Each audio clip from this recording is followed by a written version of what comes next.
자, 오늘은 이제 407쪽 호흡계통에 대해서 할 건데, 407쪽을 같이 보면서 이제 설명을 하도록 할게. 그래서 우리가 호흡계통이라고 하면 흔히 이제 대기 중에 산소를 받아들이고 이제 체내 이산화탄소를 배출하는 기능을 이제 통틀어서 이제 호흡계통이 하는 일이라고 할 수가 있는데, 자, 대기 중에 산소를 받아들이고 체내의 이산화탄소를 배출하는 기능이 호흡계통의 기능이라고 할 수가 있겠다. 하지만 좀 더 이제 자세히 세분화해서 호흡계통의 기능을 보게 되면 첫 번째로 이제 가스 교환이 있고, 그 다음이 이제 의사소통, 호흡계통 의사소통에도 관여를 하고, 그 다음이 이제 산연기 조화에도 관여를 한다. 그래서 이제 보면은 가스 교환이라고 하면은 당연히 이제 산소와 이산화탄소의 가스 교환이 되겠고, 그리고 이제 의사소통이라고 하면은 이제 우리가 이 호흡기 계통의 통로로 공기가 지나가게 되면서 이제 언어 발성을 생성하게 되는 거지.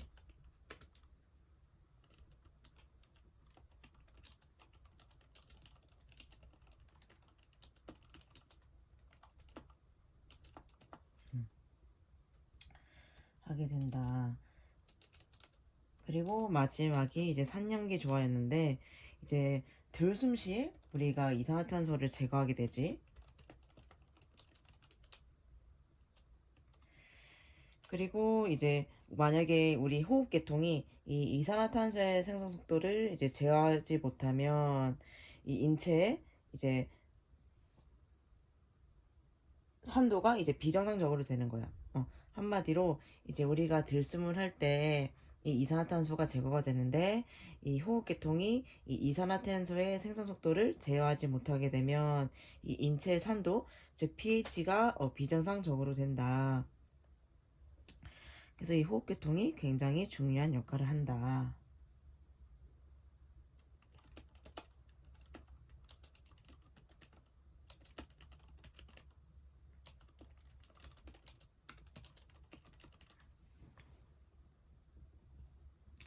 그리고 이제 마지막이 복부 내용물 배출에 관한 것인데, 우리가 이제 일시적으로 숨 참는 그 발살바 조정, 얘들아 기억이 나지? 어 그걸 통해서 이제 배변이라든지 배뇨 또는 출산 시에 이제 그 복부 내용물을 배출하는데 관여를 하는 거지.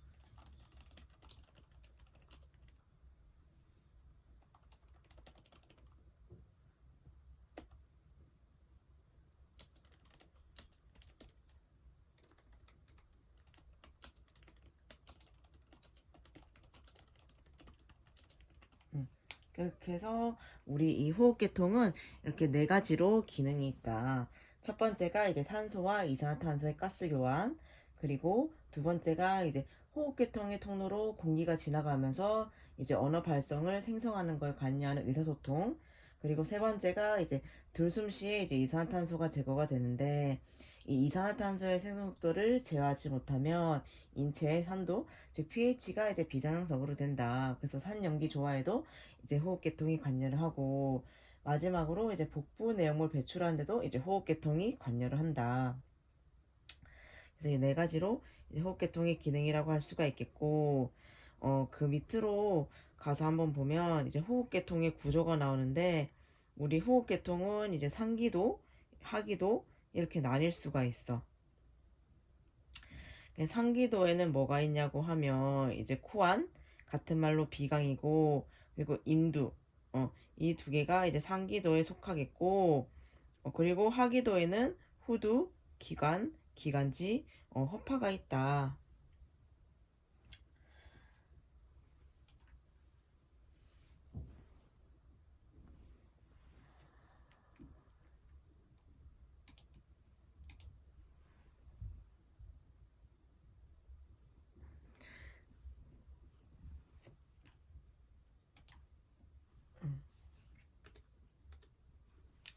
이 상기도의 기능이 얘들아 뭘까?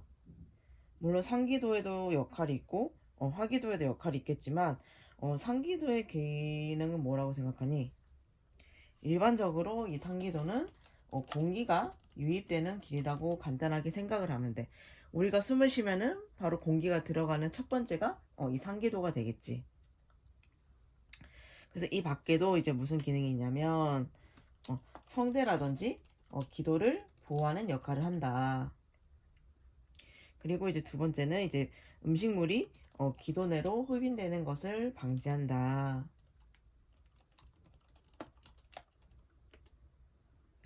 그리고 세 번째가 이제 공기가 기도로 유입될 때 상기도와 섬모가 공기 중에 이물질을 걸러내는 거지.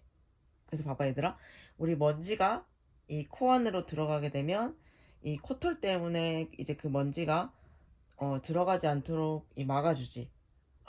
그래서 이 공기가 기도로 유입될 때 이 상기도의 섬모, 즉 코 안에 있는 코털이 공기 중에 이물질을 걸러낸다.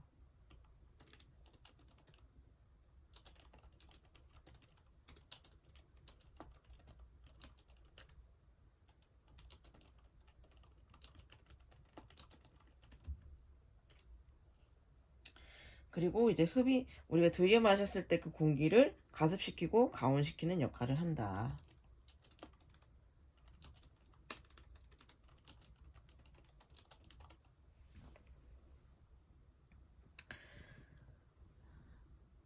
그렇게 해서 우리 상기대 역할은 이렇게가 있다. 가장 단순하게 생각했을 때가 공기가 유입되는 통로에 불과한 거고, 그 외에도 이제 성대라든지 기도를 보호하고, 또한 이제 음식물이 기도 내로 흡인되는 것을 방지를 한다. 그리고 이제 공기가 기도로 유입될 때 이 상기도의 즉 코안에 있는 코털에 의해서 이제 공기 중에 이물질을 걸러내고, 그리고 우리가 들이마신 공기를 가습시키고 가온시키는 역할을 한다.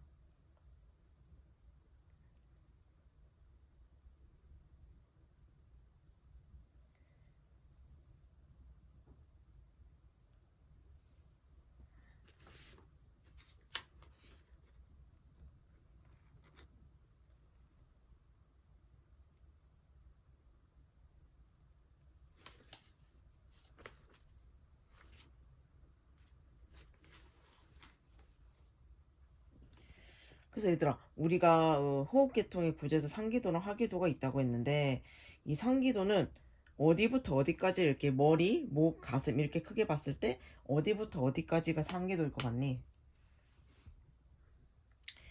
상기도라 하면은 이제 머리와 목의 구조를 포함하는 거야. 그리고 이제 하기도는 이 기관지로부터 허파까지 확장한 것을 이제 하기도라고 해.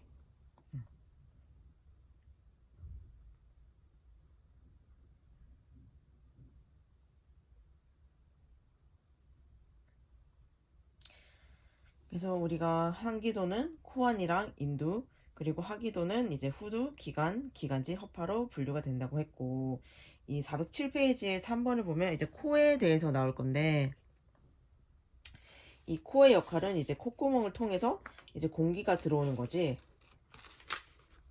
그래서 408페이지를 넘어가게 되면 이제 바깥코에 대해서 나오는데, 이 바깥코를 같이 보면 바깥코는 이제 앞면 중앙에 돌출한 피라미드형이고, 코 바닥, 코 꼭대기 두 개의 측면으로 구성이 되고, 양 측면은 중앙에서 만나 이제 우리가 알고 있는 콧등을 이루게 된다. 그래서 그 밑에 보면 이 얼굴, 눈 위턱, 동맥으로부터 혈액을 공급받고 앞 얼굴면 눈 전맥으로 혈액이 유입이 된다. 그래서 이제 그 밑에 보면 이제 코안에 대해서 나와 있는데, 이 코안은 한마디로 이제 비중격에 의해서 좌우로 구분되는 코 속의 공간을 말하는 거야. 다시 이제 코안은 비중격에 의해 좌우로 구분되는 코 속의 공간이다.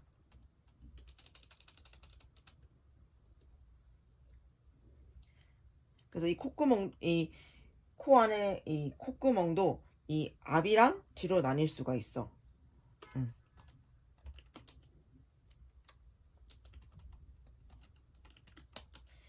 콧구멍도 앞콧구멍이랑 뒷콧구멍으로 나뉠 수가 있는데, 이 앞쪽에 입구를 앞콧구멍,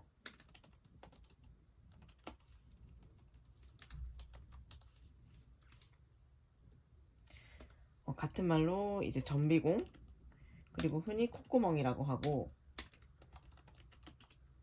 그리고 뒤쪽 이 코인두로 통하는 부위를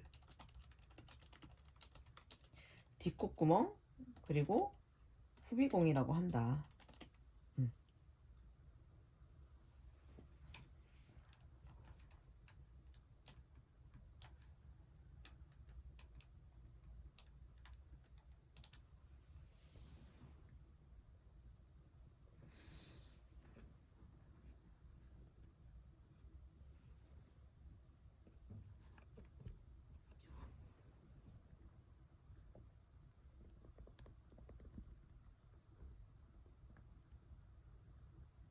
음.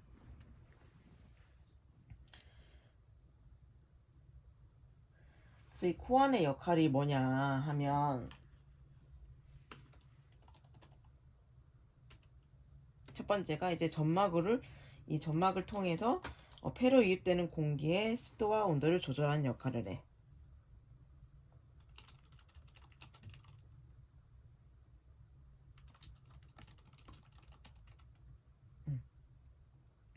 이 두 번째가 당연히 이제 냄새를 맡는 후각 기능을 실행을 하고, 그리고 세 번째가 이제 점액을 분비하는 거지. 당연히 그 방어막 역할을 하겠지. 우리가 위에서도 위산을 분비함으로써 위를 보호하는 것처럼 이제 코 안에서도 점액을 분비해서 이 방어막 역할을 한다. 다시 보면 이제 코안은 이 비중격에 의해서 좌우로 구분되는 코 속의 공간이고, 이 콧구멍도 앞 콧구멍이랑 뒷 콧구멍으로 나뉘게 되는데, 이 앞쪽의 입구를 이제 앞 콧구멍이라고 하고, 같은 말로 전비공, 그리고 그냥 콧구멍이라고 하기도 한다. 그리고 이제 뒤쪽 콧구멍, 즉 코인드로 통하는 부위를 이제 뒷 콧구멍이라고 하고, 같은 말로 후비공이라고 할 수가 있겠다. 그래서 하는 역할은 이제 점막을 통해서 폐로 유입되는 공기의 습도와 온도를 조절하고, 그리고 냄새를 맡는 이제 후각 기능을 수행을 하고, 또한 이제 점액을 분비해서 방어막 역할을 한다. 그래서 코 안의 첫 번째 점을 보게 되면, 코 안은 섬모상피를 가진 점막으로 덮여 있다. 그래서 바깥 콧구멍, 코 안뜰, 코 안의 속면으로 덮여 있고, 이제 뒷콧구멍까지 이루어져 있다.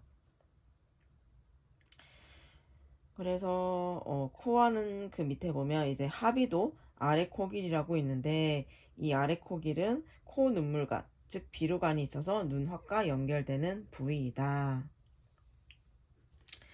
그래서 우리가 옆에 409페이지에 넘어가게 되면, 우리가 흔히 알고 있는 코 격굴, 부비동에 대해서 나오는데, 이 부비동이라 하면 이제 코 안을 둘러싸고 있는 뼛속의 빈 공간을 이제 코 격굴이라고 하는데, 이 코 격굴은 섬모상피를 가진 점막으로 덮여 있다.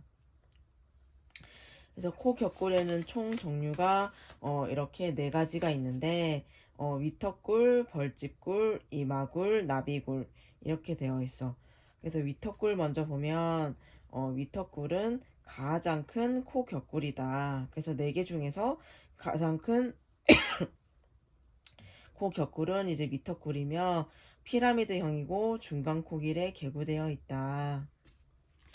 그리고 두 번째는 이제 벌집굴, 사골동인데, 얘는 눈과 코 안 사이에 있는 3개에서 8개의 벌집 모양의 작은 동공으로 중간 코길에 개구하는 앞부위, 중간 부위, 윗코길로 개구하는 후부로 구성이 되어 있다.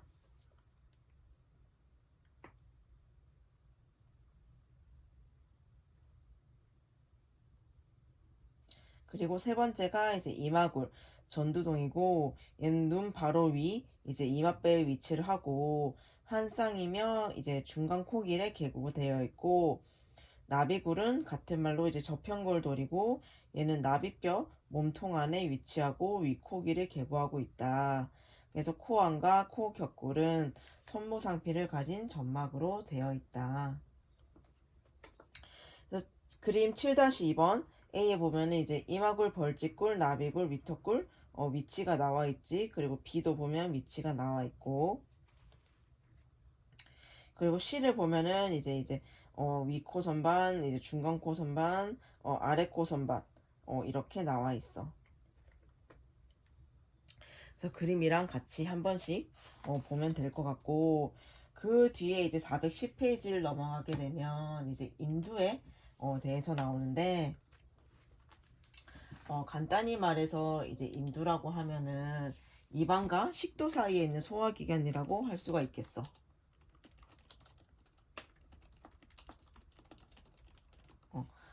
입안과 식도 사이에 있는 소화기관이다. 그 얘는 약 13cm 정도 되는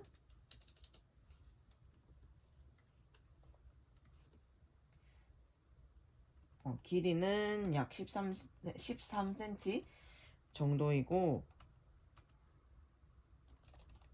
근육으로 되어 있다. 그래서 흔히 인두 부분을 우리가 목구멍이라고 하는 거야.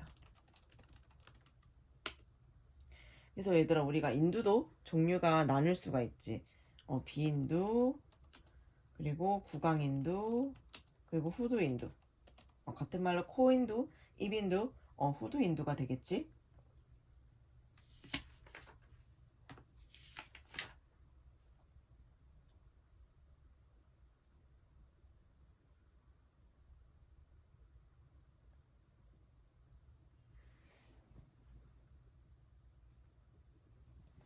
그래서 이제 책에 같이 보게 되면 410페이지 인두에 머리뼈 바닥 아래에서 식도 앞까지 제6목뼈 높이에 이르는 약 13cm 정도의 관으로 인두는 단순한 음식물의 통로에 불과하다. 그래서 그 밑에 코인두, 입인두, 후두인두가 나와 있는데, 같은 말로 코인두는 비인두고 입인두는 구인두, 후두인두는 이제 하인두라고 할 수가 있겠어. 같은 말로 코인두, 입인두, 하인두.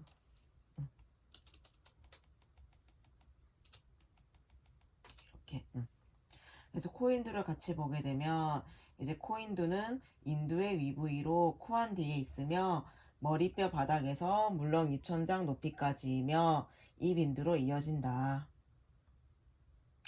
그리고 입인두를 보면 얘는 인두의 중간 부분으로 호흡기와 소화기 모두 작용을 하고 입안 뒤에 위치하며 물렁 입천장에서 목불뼈 위치까지 이르며 후두인두로 이어진다.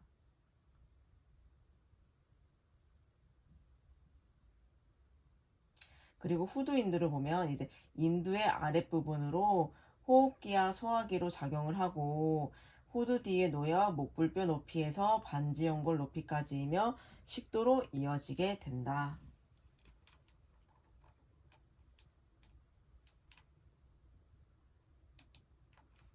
그림으로 보면 이렇게 비인두, 그리고 구인두, 하인두 이렇게 나눠주고, 측면으로 봤을 때는 이렇게 보이고 후면을 보면은 이러한 구조로 보이게 된다. 명확하게 좀 더 이게 인체 구조를 보면 나와 있지.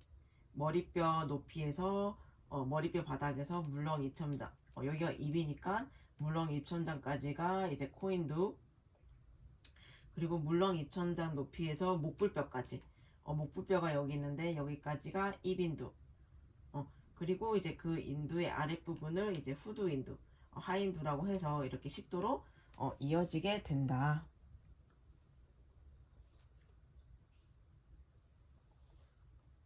그 다음이 이제 후두인데, 이 후두는 주로 연골과 근육으로 구성이 되어 있어. 그래서 이제 음식물을 먹을 때 이 음식이 식도로 넘어가야 되지. 그래서 그 음식이 기도로 들어가지 않도록 이제 차단하는 역할을 하는 게 이제 후두라고 할 수가 있어.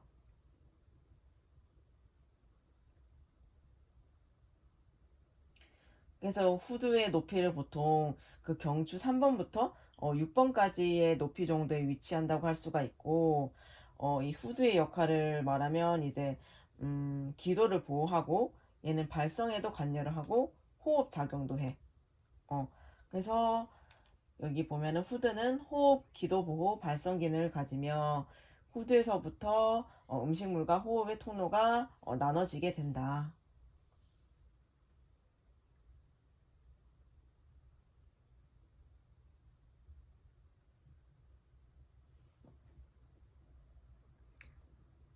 그래서 책을 보면은 어,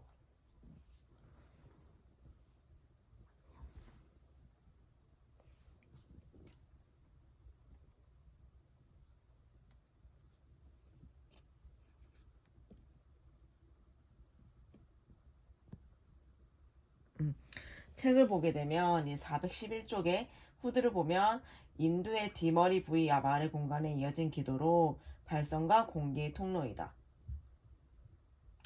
그래서 이 후드는 이제 후드 점막이 먼저 나와 있는데 점막이잖아. 얘는 대부분은 거짓 중추 선모 원주 상피로 덮여 있고 성대는 중층 편평 상피로 덮여 있다. 그래서 후두의 내부 구조를 보게 되면 이제 후두안, 가성대, 진성대, 성문 틈새 이렇게 되어 있는데 후두안을 먼저 보면 얘는 후두의 입구로부터 반지 연골 아래연 사이의 공간을 이제 후두안이라고 한다. 그리고 가성대는 이제 후두덮개와 못불 연골 사이에 이제 실주름을 말하고 진성대는 방패 연골과 못불 연골 사이에 성대 인대로 된 성대 주름을 말하는 거야. 그리고 이제 성문 틈새가 이제 후두안 중에서 가장 좁은 곳인데 양쪽 성대 주름 사이의 공간을 성문 틈새라고 할 수가 있겠다. 성문 사진이 없네.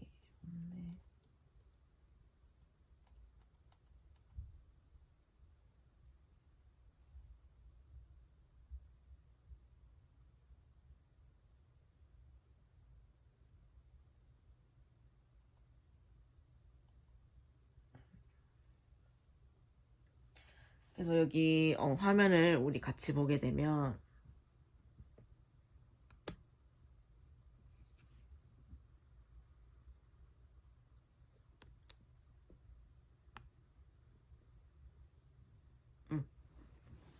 이 그림이 보이지 얘들아.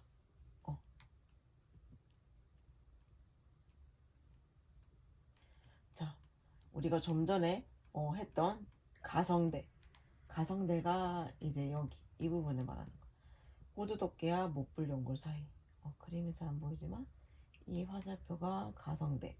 그리고 진성대는 이 부분. 성대 주름.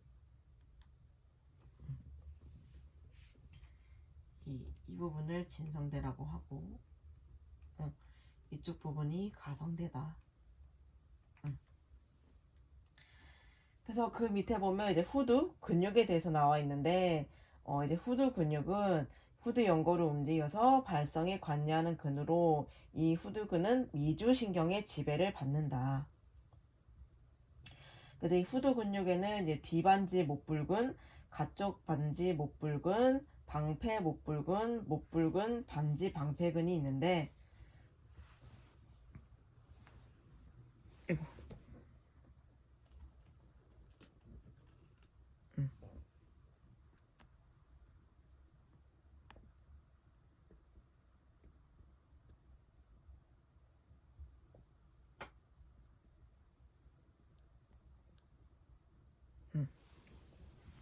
이렇게 구성이 되어 있는데 책에 보면 뒤반지 목불근은 이제 성문 틈새를 여는 것에 관여를 한다고 나와 있고 이 가쪽 반지 목불근은 이 성대를 열고 닫히게 하는 역할을 해. 뒤반지 목불근이 뒤반지 목불근이 이제 성문 틈새를 여는 역할을 한다면 이 가쪽 반지 목불근은 성대를 열고 닫히게 한다. 그리고 방패 못불근이 있고 이 못불근이 성문 틈새를 좁히는 거야. 아까 뒤반지 못불근이 성문 틈새를 여는 거였으면 못불근은 성문 틈새를 좁히는 역할을 한다. 그리고 반지 방패근은 성대를 긴장시킨다. 각각의 역할들이 이렇게 있고 그렇다 하면 이제 후드를 구성하는 연골이 있는데 후드 구성 연골을 보면 책으로 보면 412쪽에 방패 연골, 반지 연골, 후드 덮개 연골, 잔불 연골, 쐐기 연골, 못불 연골 이렇게 있다. 그래서 방패 연골이랑 같은 말이 갑상 연골, 반지 연골은 윤상 연골, 그리고 잔불 연골은 소강 연골, 쐐기 연골은 설상 연골, 못불 연골은 피열 연골이랑 같은 말이다. 그래서 방패 연골 책을 보면 후드 연골 중에서 가장 크며 방패 모양으로 되어 있다. 그래서 양측의 판이 정중선에서 만나 피부 밑에 후드 윤기를 이룬다. 그래서 이게 우리가 알고 있는 아담 샘플이고 남성은 이제 사춘기 시에 테스토스테론의 영향으로 이제 방패 연골이 더 크고 후드 윤기가 더 뚜렷해지게 된다. 그리고 이제 바로 갑상 연골, 즉 방패 연골 바로 밑에 위치한 반지 연골인데 얘는 방패 연골 밑에 가락지 모양으로 뒤는 넓적한 판 형태이다. 그래서 앞은 폭이 작은 궁 형태로 되어 있다.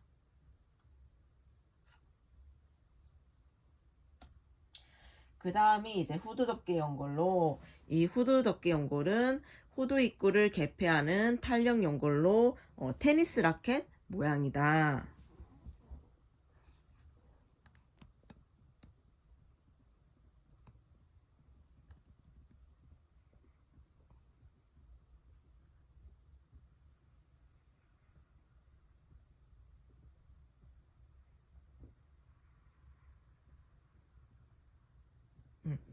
테니스 라켓 모양이고 이제 상낌 작용을 할 때 이 후드 덮개가 후드 입구를 막아서 음식물이 기도로 들어가지 않게 하는 역할을 한다. 그리고 그 다음이 이제 잔불 연골, 소강 연골이고 얘는 이제 못불 연골 끝에 붙어 있는 이 원추상의 탄력성 작은 연골로 가끔 이제 못불 연골과 융합되기도 한다. 그래서 잔불 연골의 위치를 보면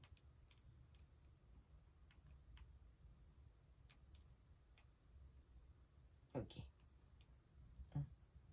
이렇게 있다. 말 그대로 여기 얘들아 못불 연골 끝에 붙어 있다고 했잖아. 이거 못불 연골이 여기 있는데 이거거든. 여기 끝에 이렇게 붙어 있어. 이것이 잔불 연골이다.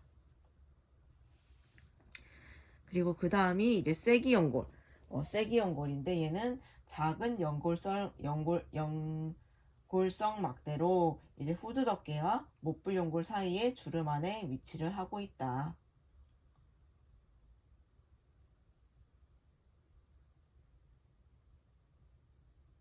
그리고 이제 그 다음이 못불 연골.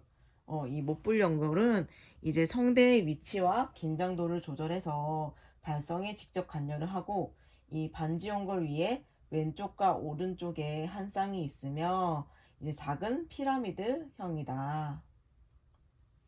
그래서 반지 연골 위에 있다 했지. 반지 연골이 여기 있거든.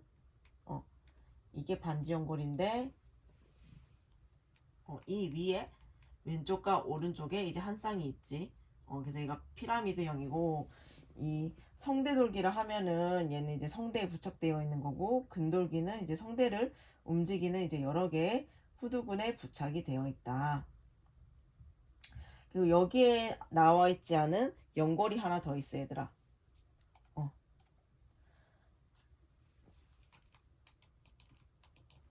우리가 좀 전에 했던 이 구성 연골에는 이제 방패 연골, 반지 연골, 후드 덮개 연골, 잔불 연골, 쐐기 연골, 그리고 우리가 못불 연골, 여기까지가 책에 나와 있는 건데 마지막 하나가 맥립 연골이라고 있어.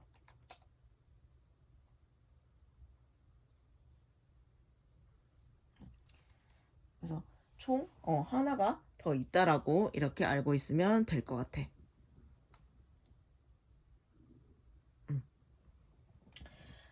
여기까지가 이제 우리가 후두에 대해서 했고, 이제 그 다음이 기관 및 기관지에 대해서 이제 하도록 할게.